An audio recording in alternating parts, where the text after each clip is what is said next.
The whir of the Wurlitzer, the rush of the wind, the sparkle in your eye, and your horses. Riding the C.W. Parker Carousel, you can almost smell the popcorn and cotton candy.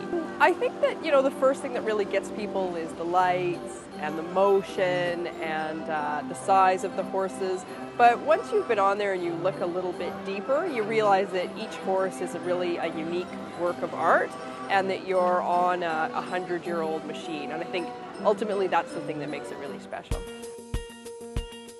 New this summer to the Burnaby Village Museum, touchscreen computers where you can learn the history of each horse. For keepsakes, there's a postcard kiosk to create an email or Facebook memory, and the Horse of the Month. An artist named Jose Rivas has been commissioned to create 3 original works of art that have been created into posters.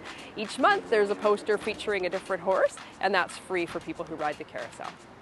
With the carousel and the Interurban 1223 tram both celebrating a century, the new exhibit, It Happened in 1912, is extra meaningful for the museum.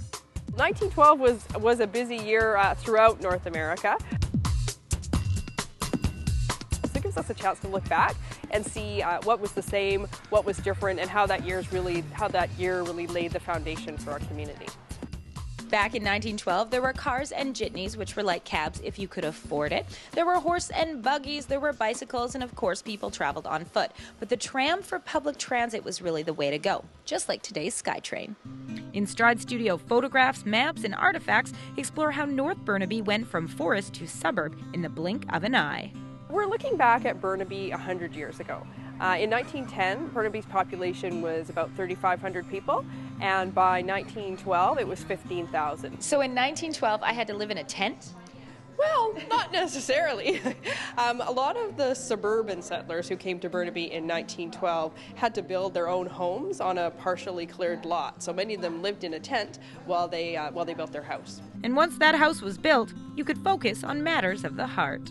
Our partner group, the Canadiana Costume Society, has created a display of 1912 costumes and the types of things that would have been worn by a couple who were courting in 1912. So a little peek into dating 100 years ago. I think there's something magical about that year 100 years. The fact that we have these 2 artifacts that are celebrating their anniversary gives us a chance to look back 100 years. But I think every kid thinks 100 years is a long, long time ago. And when we look at the world in 1912, of course it's different, but to me what's really magical is how many things are the same. It really is the beginning of the world as we know it.